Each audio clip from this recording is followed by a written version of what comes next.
မင်္ဂလာပါနော်ဒီတစ်ခါကတော့ဖေဖော်ဝါရီလအတွင်းဒီနေ့ထိတင့်ရဲ့ကံကြမ္မာဘာတွေဖြစ်ခဲ့သလဲဆိုတာကိုတာတော့ကဲသုံးကနဲ့ကြည့်ကြည့်ရအောင်ဒီနေ့ထိသင်ဘလို့အခက်ခဲတွေကိုကြော်ဖြတ်ခဲ့ရပြီးတော့မှရှေ့ဆက်ဘာတွေဖြစ်မလဲဆိုတဲ့ reading လေးကိုဖတ်ပြပေးမှာဖြစ်တဲ့အတွက်ကိုနဲ့ energy ကြိုက်တယ်ဆိုရင်တော့ယူပါကိုနဲ့ energy မကြိုက်ဘူးဆိုရင်တော့စိတ်ထဲမှာမထားဘဲနဲ့ကြော်သွားနိုင်ပါတယ်နော်ပထမဦးဆုံးကကလေးကတော့သင်ဟာပတ်ဝန်းကျင်နဲ့အားပြိုင်မှုတွေအယူအဆမတူညီမှုတွေကြားကရုန်းကန်ခဲ့ရတာတွေကိုတွေ့ရပါတယ်အလုတ်ခွေးမှာပဲဖြစ်ဖြစ်လူမှုရေးမှာပဲဖြစ်ဖြစ်ကိုယ့်ရဲ့စွမ်းဆောင်ရည်ကိုတက်တည်ပြဖို့စ조사ရင်စိတ်ပင်ပန်းစရာအားပြိုင်မှုတွေရှုပ်ထွေးမှုတွေနဲ့ရင်ဆိုင်ခဲ့ရတဲ့ကာလလေးတွေပါလို့ကကလေးကပြနေပါတယ်ဒုတိယကကလေးကတော့သင်ဟာအကူညီမဲ့တယ်လို့ခံစားခဲ့ရတဲ့အခြေအနေလေးတွေရှိတယ်ငွေကြေးပိုင်းဆိုင်ရာအရာကြက်သေးသွားတာမျိုးလေးတွေဒါမှမဟုတ်စိတ်ပိုင်းဆိုင်ရာနားလည်ပေးမှုမရှိဘဲနဲ့ကိုတယောက်တည်းအထီးကျန်ခံရတဲ့ရက်တွေကိုကြုံခဲ့ရပါတယ်ဆိုတာလေးကိုကကလေးကပြနေပါတယ်အခက်ခဲတွေကြုံနေချိန်မှာတော့မှ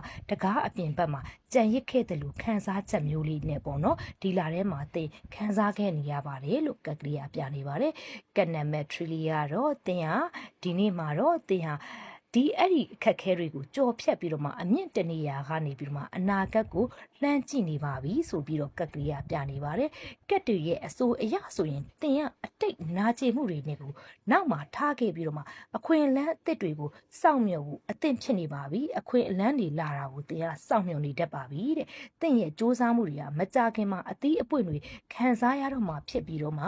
ကဲနာကိုစိုက်ကက်လာတဲ့တင်မောတွေလိုပဲသတင်းကောင်းလေးတွေရောက်လာတော့မှဖြစ်ပါတယ်လို့ကလေးကပြောနေပါတယ်နော်ကားအားလုံးကိုခြုံပြီးတော့မှကြည့်ရမယ်ဆိုရင်တော့လာစမ်းပိုင်းတော့ရုန်းကန်ခဲ့ရတာတွေကတင့်ကိုပို့ပြီးတော့မှကြန့်ခိုင်စေဖို့အတွက်ပါ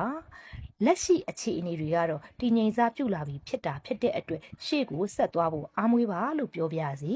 မကြခင်မှာရောက်လာတော့မယ်ကမ်းလှမ်းမှုအသစ်လေးတွေအခွင့်ရေးအသစ်ကလေးတွေဒါမှမဟုတ်အဆက်အသွယ်အသစ်ကလေးတွေရောက်လာတယ်ဆိုရင်လက်လွတ်မခံဘဲနဲ့အမိအယဆွဲကင်ပြီးတော့မှစုပ်ယူပါလို့အကြံပေးပြစီရှင်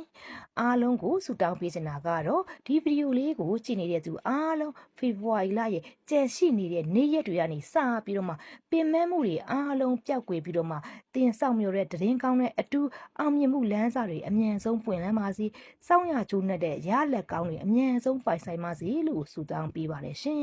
အားလုံးပဲကံကောင်းခြင်းတွေပိုင်ဆိုင်နိုင်ကြပါစေနော်